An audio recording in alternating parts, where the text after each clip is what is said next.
Ski season has three distinct phases: early, peak, and late.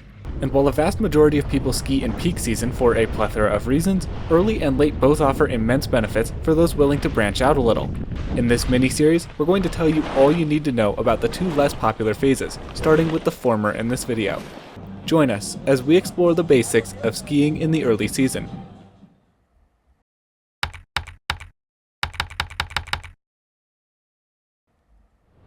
A quick disclaimer before we jump in. Every early season is different, as locations, weather patterns, and other uncontrollables can shape each season's story to be a little bit unique.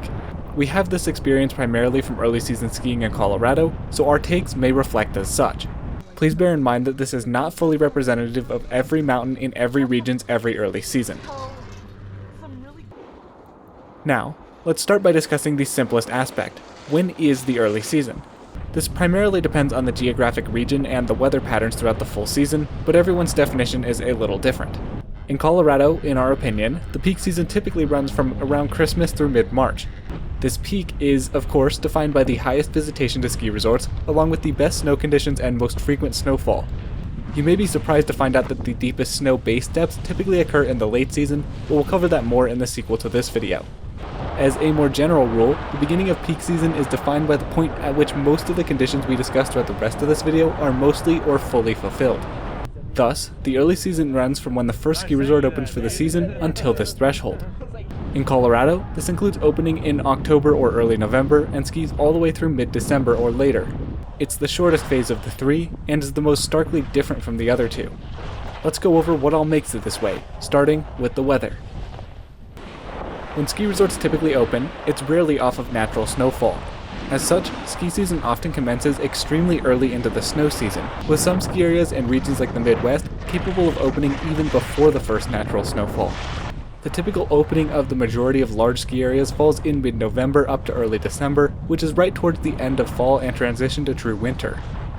As such, while not necessarily the coldest part of the year, this is often when the cold comes unexpectedly and can be fairly biting. That's to say, don't go into early season skiing thinking it's going to be leaf peeping weather. And I only say these things because we've seen it. Ensure you're wearing layers, because as consistently gray and dreary as it may seem, weather in the Alpine can change quickly, and often is different than it may appear initially. Something else to consider is light. As early season starts to transition to peak season, you're typically right around the shortest day of the year, which can mean return drives will be fully in the dark, or even that the sun starts to set while you're still on the hill if you're one of the few to ski all the way to the end. Just something else to keep in mind. With the snow season only getting started at this point in ski season, something else you'll often notice are bare slopes adjacent to those you actively ski on. For some, this can be a major dissuasion, as the concept of skiing while there's no other snow around can be off-putting. And of course, this lack of natural snow often means that the base of what you'll be skiing on is artificial snow. Now, to be clear, there are years in which a series of strong storms will cover up adjacent slopes and give a nice layer on top of the artificial. There are also a few exceptional ski areas that open fully on natural snow, one of the most notable of which is southern Colorado's Wolf Creek. Wolf Creek is prone to getting massive storms and will often open in early November with all of its terrain. However, by and large, the early season is defined by the so-called white ribbon, as the surrounding area without snowmaking slowly turns from green and gray to white over the course of weeks and months. Owing to the lack of snow on the ground during the typical true early season, terrain offerings are typically extremely limited. Many ski resorts open with one or two lifts and only a handful of runs, or even only one. By mid-December, however, a majority of main runs are typically open, in addition to certain off-piste, natural-only runs starting to open. This is what we primarily use as our criteria for the switch to peak season. At which point does the mountain look mostly open? On the runs that are freshly open, you'll typically see primarily artificial snow, which can get quite icy and hard-packed. However, by a few weeks after each run opens, there will typically have been at least a few storms that can provide a nice layer of natural, soft-packed snow on top. Because there's not much of a natural snow base throughout much of the early season, there is typically very limited or no ungroomed terrain available, as at the major destination mountains, snowmaking is typically reserved for the most skied runs, i.e. blue groomers. One can sometimes find some small moguls by the end of November, but the trees aren't typically viable until late December, with extremes often holding out until mid-January or later. One other important thing to note is that due to the limited terrain typically available, slopes will often be more congested or crowded than they are in the peak season, at which point everyone can spread out across dozens of different runs instead of just one. For the most part, these main runs that are opened off of snowmaking are designed to handle the traffic. For example, Keystone's opening day route of Schoolmarm to Silver Spoon barely feels any more crowded than it does in February, even though it's the only run open. By and large, it's not horrible. However, in areas where a few open runs all come together or where a trail becomes narrower, you can sometimes get situations like this. They're rare, and I don't want to scare anybody off, but you will need to ski cautiously in these sections. Alright, so thus far, we've talked about lots and lots of differences that are generally considered to be negative. So now let's turn it around and look at the benefits to skiing in the early season, to which there are many. First of all, by far the best thing about skiing in the early season is that it's less crowded, especially if you handled it right. While we did just discuss how trails can get crowded, typically lift lines are not bad at all. Additionally, ski days don't last as long. In the peak season, if you want a chance at fresh corduroy or untouched powder, you have to be out in line well before the lifts even open. After that, you might get the chance at 1 or 2 good runs. In the early season, you can easily roll up right as lifts open and get 4 or 5 or 6 corduroy laps, with some lingering patches of grooming lasting throughout the rest of the morning. While we did just discuss how slopes can be bare at the very beginning of the early season, by the time late November and early December rolls around, enough snow has typically fallen to diversify options. One of the great opportunities in the early season is the chance to catch a rope drop and ski a brand new powder cache or freshly prepared run. Unlike peak season rope drop frenzies like this one from Snowbird that went viral a few years ago, early season rope drops offer the opportunity to get your own little slice without feeling like a hyena vying for a spot on a carcass. It may not be too world-class terrain, but if you're perceptive, you'll often get hints that Ski Patrol is going to open something new up. To go along with the lower crowds, ski traffic is typically significantly less or even non-existent. The basic essence of the early season is just that not nearly as many people are skiing. So while the limited slopes may be a bit busier, the lifts, facilities, parking lots, roads, and everything else is typically much emptier. This can make it a much more pleasant experience overall, especially when compared to the absolute madness of a February Saturday. This lower visitation also leads to another good perk: cheaper prices. Ski resorts make money by the number of people they have visit, so in the early season, they want to draw you in with lower prices. If you're not committed to a big pass like Epic or Icon but want to take a nice day of skiing for cheap, early season would be our suggestion. The final thing that these lower visitation numbers often lead to is a more laid-back vibe. Everyone's not feeling pressured to get their money's worth out of their vacation. Instead, it's all the local diehards who are there just to be here and are going to enjoy it either way. It may seem like a small difference, but show up on a Sunday in November and it's going to feel completely different than one in January.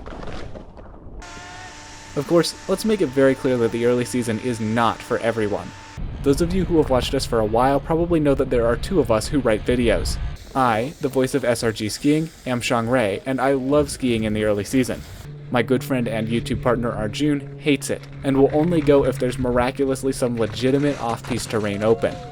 The difference is that I find much more enjoyment out of a full day of skiing groomers than he does. Thus, one of the populations that I would highly recommend check out early season is the intermediate groomer skier, which statistically makes up about half of all skiers. For the tenured expert who sticks only to that type of terrain, you may wish to hang him up until peak season, although a good early season day can serve as a nice warm-up to start getting back into skiing shape. True beginners may want to avoid early season, as the crowded trails will not be conducive to progression. And for advanced skiers and those like me who ski anything and everything, an early season visit may not be highly anticipated, but can certainly be eye-opening and just downright fun. So let's say you've decided to try early season skiing. Here are a couple final things to consider to hopefully improve your experience. The first thing certainly isn't for everyone, but if you're anything like me and will get bored of skiing the same 3 or 4 runs for an entire day, it may be worth considering visiting multiple mountains in one day. After all, in Colorado, if you've already driven all the way into the mountains, driving between Breck and Keystone and skiing both on an epic pass is very doable. The same goes for Copper Mountain and Arapahoe Basin on Icon, although that is a touch longer of the drive between the two. As we said before, Ski Patrol will often drop rope on some new terrain as early season starts to get more towards peak. Sometimes this is because the terrain is truly ready, but other times it's to allow the general public to pack it down to better receive any future snowfall on top. As such, when runs are first opened, they'll often be extremely thin. For this, you will want some sort of rock skis. For most, these are old skis that aren't the daily drivers anymore and the skier doesn't have too much of an attachment to. These will be absolutely crucial if you intend to ski any of the limited off-piste terrain you may have available throughout the early season. Something else to keep in mind is that due to the nature of these rope drops, Patrol may not fully drop the rope, but instead do guided skiing. You'll typically find out about these opportunities just by word of mouth or by seeing people heading somewhere odd. In this case, you'll ski with Patrol on terrain that's still technically closed for the sole purpose of packing down the snow. Of course, for the guest, it offers a different way to get a lap on untouched snow, just in a much more controlled manner. It's really a win-win, and something to keep an eye out for. Even if you're not going to go off-piste, these last two tips are crucial to keep in mind. Because you'll be primarily on hard-packed artificial snow, it is critical that your skis are in decent enough shape to control yourself even in such challenging conditions. Cool. As such, a good edge sharpening before you go can really help improve your early season experience. And of course, since the early season is, by definition, the beginning of the ski year, it's pretty important not to push it too hard on your first couple days. Given that there isn't too much open, relax and take it slow, working as a warm-up and gradual build to the peak season. There's a ton to like about early season skiing, but only if you don't pull a hammy while doing it. Alright, that's pretty much it as far as the big important things you should know about early season skiing. We would recommend trying it, but you now know a little bit of what it's like so you can make the decision for yourself. If you enjoyed this video or found it helpful, please consider subscribing to help support this stream. As always, please leave any questions down below, and don't forget to tune in for the late season guide as well, which will come out once we get closer to that phase of the 25-26 ski season. Thank you all so much for watching. All my love, I'm out.